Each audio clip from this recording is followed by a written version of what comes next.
سلمان نے اس سے سوال کیا۔ آپ کی خاموشی مجھے وسوسے میں ڈال دیتی ہے۔ مس عالیہ، کہیں میری محبت یک طرفہ تو نہیں ہے؟ خدا را اگر ایسی کوئی بات ہے تو مجھے بتا دیں۔ میں معمولی انسان ہوں، اپنی دنیا میں لوٹ جاؤں گا، لیکن آپ نے مجھے الجھن میں رکھا تو میں پاگل ہو جاؤں گا۔ اور عالیہ، میں نے فیصلہ کر لیا ہے کہ اس سے کھل کر گفتگو کی جائے۔ اپنی دنیا میں لوٹ جاؤ سلمان، تم نہ جانے کیا سوچ رہے ہو۔ یہ ماحول، یہ گھرانہ تمہیں قبول نہیں کرے گا۔ لاکھ یہاں میری عزت نہ سہی، لیکن وہ لوگ کبھی بھی پسند نہیں کریں گے۔ میں صرف تمہاری بات کر رہا ہوں عالیہ، مجھے صرف اپنی مرضی بتا دو، باقی معاملات میں قسمت پر چھوڑ دوں گا۔ اگر میں تمہاری مرضی کے بعد تمہیں حاصل کرنے میں کامیاب نہ ہو سکا تو مجھے تم سے شکوہ نہ ہوگا۔ میں تمہیں دل و جان سے چاہتی ہوں سلمان، میں تم سے دیوانہ وار محبت کرتی ہوں۔ میری دنیا میں تمہارے سوا رکھا کیا ہے؟ میں ایک بد نصیب لڑکی ہوں۔ میری خدا نہ کرے کہ میری منحوست کا سایہ بھی تمہارے اوپر پڑے۔ یہاں سے ملازمت چھوڑ دو، کہیں اور چلے جاؤ، یہ ظالم تمہاری زندگی بھی خراب کر دیں گے۔ وہ دیوانہ وار بولتی چلی گئی۔ اس کے جذبات پھٹ پڑے اور اس نے سلمان کا سر اپنے سینے میں بھینچ لیا اور سلمان کے ہونٹوں پر مسکراہٹ پھیل گئی۔ خدا کرے تمہاری پوری زندگی مجھے مل جائے۔ تم خود کو منحوس کیوں کہتی ہو عالیہ؟ وہ مسکراتے ہوئے بولا۔ تم ان لوگوں کو نہیں جانتے ہو سلمان، یہ سب لوگ مجھے نہیں جانتے ہیں عالیہ، باقی معاملات مجھ پر چھوڑ دو، سلمان نے بڑے اعتماد سے کہا، اور نہ جانے کیوں عالیہ کے دل کو بڑی ڈھارس ملی۔ دوسرے دن دوپہر کو جب برگد کے درخت کے نیچے ان کی ملاقات ہوئی تو سلمان مسکرا رہا تھا۔ کیا بات ہے؟ عالیہ نے پوچھا۔ آج میں نے چنگاری ڈال دی ہے، بس تماشا دیکھو، لیکن شرط یہ ہے کہ ابھی خوف زدہ نہ ہونا اور مجھ سے برابر ملتی رہنا۔ اگر تم نے اس کے خلاف کچھ کیا تو میں کامیاب نہ ہو سکوں گا۔ کیا کیا ہے تم نے؟ عالیہ نے خوف زدہ ہو کر پوچھا۔ وہ دیکھو، سلمان نے اشارہ کیا اور عالیہ نے صدر دروازے کی طرف دیکھا۔ اس کا دل اچھل کر حلق میں آ گیا۔ خالہ فوزی اس طرف آ رہی تھیں۔ دوسرے لمحے سلمان نے اسے بازوں کی گرفت میں لے لیا۔ خالہ فوزی نے دور سے ان دونوں کو دیکھا اور کانوں کو ہاتھ لگانے لگیں اور پھر واپس چلی گئیں۔ عالیہ کا دل بری طرح اچھل رہا تھا۔ اب کیا ہوگا؟ اس نے روحان سے انداز میں کہا۔ سب کچھ ہماری مرضی کے مطابق ہوگا، تم فکر مت کرو۔ جب تم نے معاملات میرے اوپر چھوڑ دیے ہیں تو فکر کرنے کی ضرورت نہیں ہے۔ ہاں لیکن ایک شرط ہے، رات کو اس جگہ پھر ملو گی۔ کیوں میری موت کا سامان کر رہے ہو؟ وہ لرزتے ہوئے بولی۔ تمہاری موت نہیں، دونوں کی زندگی کا سامان کر رہا ہوں، سلمان نے جواب دیا، اور وہ ہانپتی ہوئی اندر آ گئی۔ لیکن ساری صبح سکون رہا اور رات کو وہ پھر سلمان کے پاس گئی اور سلمان نے اسے دوسرا سین دکھایا۔ اس بار خالہ فوزی اکیلی نہ تھیں، ان کے ساتھ چچی جان بھی تھیں۔ وہ بالکل ہی ہلکان ہو گئی، یہاں تک کہ دوسرے دن اسے خوف سے بخار ہو گیا۔ ناشتہ تو اس کے مہربان غلاموں نے تیار کر دیا تھا اور وہ بخار کے ہی عالم میں ناشتہ لے گئی، اور اس نے عظمیٰ اور شمسہ کے ہونٹوں پر معنی خیز مسکراہٹ دیکھی۔ پول کھل گیا، اس نے سوچا، اور پھر اپنے کمرے میں آ گئی۔ اس روز دوپہر کو وہ برگد کے درخت کے نیچے بھی نہ جا سکی۔ اس خاموشی سے اس کا دل اور دہل گیا تھا۔ 2 بجے تھے کہ سلمان دبے پاؤں اس کے کمرے میں گھس گیا اور وہ اچھل پڑی۔ کیا کر رہے ہو سلمان؟ خدا کے لیے باز آ جاؤ، میں مر جاؤں گی۔ کیسی باتیں کر رہی ہو؟ اوہ تمہیں تو بخار ہے۔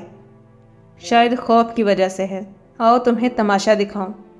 اور اس کے لاکھ منع کرنے کے باوجود بھی سلمان اسے گھسیٹ کر خالہ فوزی کے عقبی کھڑکی پر لے گیا۔ اندر سے خالہ فوزی اور چچی جان کی گفتگو کی آواز آ رہی تھی۔ ایسا کام کرو عطیہ، یہ چچی جان کا نام تھا، کہ سانپ بھی مر جائے اور لاٹھی بھی نہ ٹوٹے۔ حرام زادی کو اپنی صورت پر بڑا ناز ہے، ڈرائیور کے پلے بندھے گی تو مزہ آ جائے گا۔ اس سے انتقام لینے کا اس سے اچھا طریقہ نہیں ہے۔ اپنے میاں کو اس کے کرتوت دکھاؤ اور پھر کہہ دو کہ اگر عزت پیاری ہے تو ڈرائیور ہی سے اس کی شادی کر دیں، ورنہ یہ ناشدنی نہ جانے کیسا گل کھلائے گی، روز رات کو وہاں جاتی ہے۔ چچی جان نے پوچھا۔ بلا ناغہ خالہ فوزی بولی، ٹھیک ہے، آج رات کو ہمدرد چچا میاں کو لاڈلی بھتیجی کے کرتوت دکھا دوں گی، چچی جان نے کہا، اور عالیہ کے پیروں کی جان نکل گئی۔ سلمان اسے سہارا دے کر اس کے کمرے تک لایا اور وہ درد بھرے انداز میں بولی، چلے جاؤ سلمان، خدا کے لیے چلے جاؤ، نہ جانے کیا ہونے والا ہے اور تم کیا کر رہے ہو۔ سب کچھ ٹھیک ہو رہا ہے عالیہ، خدا کے لیے میرے پروگرام کے آخری حصے کو پورا کروا دو۔ آج رات ضرور آؤ گی، اگر تم آج نہ آئیں تو میری ساری محنت اکارت جائے گی۔ تم خالہ فوزی کی سازش کی تفصیل سننے کے بعد بھی یہ کہہ رہے ہو؟ ہاں، خالہ فوزی تو اس وقت ہماری سب سے بڑی معاون ہے۔ پلیز عالیہ، آخری خواہش ہے، اس کے بعد تمہیں تکلیف نہ دوں گا۔ سلمان نے التجا کی اور وہ اس التجا کو ٹھکرا نہ سکی۔ رات کی تاریکی میں اس کے پاؤں اسے برگد کے درخت کے نیچے لے گئے۔ پھر اس نے اپنی آنکھوں سے خالہ فوزی، چچی اور چچا جان کو دیکھا، جو ان دونوں کو دیکھ کر خاموشی سے واپس چلے گئے تھے۔ دوسرے دن وہ ناشتہ بھی نہ لے جا سکی۔ اس سلسلے میں اس سے تعارض بھی نہ کیا گیا۔ وہ اپنے کمرے سے بھی نہ نکل سکی تھی۔ پھر عظمیٰ نے دروازے پر آواز دی۔ اس نے دروازہ کھول دیا۔ ابو بلا رہے ہیں، عظمیٰ نے مسکراتے ہوئے کہا، اور پھر وہ کمر میں گدگدی کر کے بولی، دولت تو آنی جانی چیز ہے عالیہ، اپنے انتخاب پر میری طرف سے مبارکباد قبول کرو۔ سچ مچ سلمان لاکھوں میں ایک ہے، جنہیں سچی محبت مل جائے وہ روکھی سوکھی کھا کر بھی گزارا کر لیتے ہیں۔ اور عالیہ زرد چہرہ لیے چچا جان کے کمرے کی طرف بڑھ گئی۔ اس نے کمرے کے دروازے سے سلمان کو نکلتے ہوئے دیکھ لیا تھا۔ وہ اس کو دیکھ کر مسکرا دیا۔ چچا جان کے چہرے پر سنجیدگی تھی۔ اس نے عظمیٰ سے چلے جانے کے لیے کہا اور اس کے جانے کے بعد خود اٹھ کر دروازہ بند کر دیا۔ پھر وہ بھاری آواز میں بولے، عالیہ، تم میرے مرحوم بھائی کی نشانی ہو۔ میں اعتراف کرتا ہوں کہ تمہیں اس گھر میں کوئی سکون نہیں مل سکا۔ میں خود بھی ان لوگوں سے عاجز ہوں، لیکن افسوس انہیں بدلنے سے مجبور ہوں۔ میری خواہش ہے کہ تمہاری تمام محرومیاں سسرال جا کر اور اچھا شوہر پا کر دور ہو جائیں، لیکن وہ معمولی ڈرائیور ہے۔ میں تمہیں یہ آخری خوشی دینے کے لیے تیار ہوں۔ مجھے تمہاری اور سلمان کی محبت پر کوئی اعتراض نہیں ہے، لیکن میرا فرض ہے کہ میں تمہیں ایک معمولی سے مستقبل سے باخبر کر دوں۔ اس کے باوجود اگر تم سلمان کے ساتھ خوش رہ سکو تو مجھے بتا دو۔ اس میں تکلف سے کام نہ لوں گا، مجھے تمہارے اوپر فخر ہے۔ میں اجازت دیتا ہوں کہ تم کھل کر مجھے جواب دو۔ عالیہ کا سر جھک گیا۔ اس کے گمان میں بھی نہ تھا کہ حالات اس قدر سازگار ہوں گے۔ تم اگر سلمان کے ساتھ خوش رہو تو صرف گردن ہلا دو، یہ کافی ہے۔ اور نہ جانے کس وقت عالیہ نے گردن ہلا دی۔ ٹھیک ہے میری بچی، اللہ تعالیٰ تمہارا دامن خوشیوں سے بھر دے۔ چچا جان کی بھرائی ہوئی آواز نکلی، اور ایک شام ایک سادہ سے ماحول میں سلمان اور عالیہ کا نکاح پڑھوا دیا گیا۔ حجرہ عروسی عالیہ کا کمرہ ہی تھا۔ عظمی اور شمسہ کافی دیر تک اس سے مذاق کرتی رہیں اور پھر چلی گئیں۔ اس کے بعد عالیہ کو سلمان کے قدموں کی آواز سنائی دی اور وہ اس کے قریب پہنچ گیا۔ جذبات سے کامتے ہوئے ہاتھوں سے اس نے عالیہ کا گھونگھٹ الٹا اور انتہائی حسین لاکٹ اس کی گردن میں ڈال دیا۔ عالیہ نے لاکٹ دیکھا اور حیرانی سے سلمان کو دیکھا، اور سلمان نے اس کی آنکھوں کو چوم لیا۔ یہ پتھر ہی تو ہماری محبت کی کامیابی کا ضامن ہے عالیہ۔ اٹھو، اپنے سسر اور ساس کو سلام کرنے نہیں چلو گی؟ کہاں ہیں وہ؟ اس نے حیرانی سے پوچھا۔ آنکھیں بند کرو، سلمان نے کہا۔ عالیہ نے معصومیت سے آنکھیں بند کر لیں، اور پھر سلمان کے کہنے پر جب اس نے آنکھیں کھولیں تو خود کو ایک ایسی دنیا میں پایا جو اس کے وہم و گمان میں بھی نہ تھی۔ وہ سنگ مرمر کا عالیشان محل تھا، چاروں طرف قیمتی زر و جواہر جڑے ہوئے تھے، دو طرفہ حسین و جمیل عورتیں پھول لیے کھڑی تھیں، اور سامنے ایک معمر بزرگ خاتون بیٹھی تھیں۔ میری امی اور ابا جان، سلمان نے سرگوشی سے کہا، اور عالیہ کا سر خود بخود سلام کے لیے جھک گیا۔ خوش آمدید دلہن، ہمیشہ خوش رہو۔ دونوں نے دعائیں دیں۔ زر و جواہر اس پر نثار کیے جانے لگے، اسے حسین زیورات سے لاد دیا گیا، اور پھر راگ رنگ کی محفل جم گئی۔ عالیہ خواب کے عالم میں یہ سب کچھ ہوتا دیکھ رہی تھی۔ اس کی سمجھ میں نہیں آ رہا تھا یہ سب کچھ کیا ہو رہا ہے۔ رات 3 بجے اس محل کے ایک کمرے میں اسے پہنچا دیا گیا، جس کا تصور بھی نہیں کیا جا سکتا تھا۔ کمرے کی دیواروں میں ہیرے جڑے ہوئے تھے، جن سے کوسے قزح منتشر ہو رہی تھی۔ ایک سونے کا چھپڑ کٹ موجود تھا۔ خدا کے لیے سلمان، مجھے بتاؤ تو صحیح، یہ سب کیا ہے؟ ہم کہاں آ گئے ہیں؟ تنہائی ملنے پر عالیہ نے بے قراری سے پوچھا۔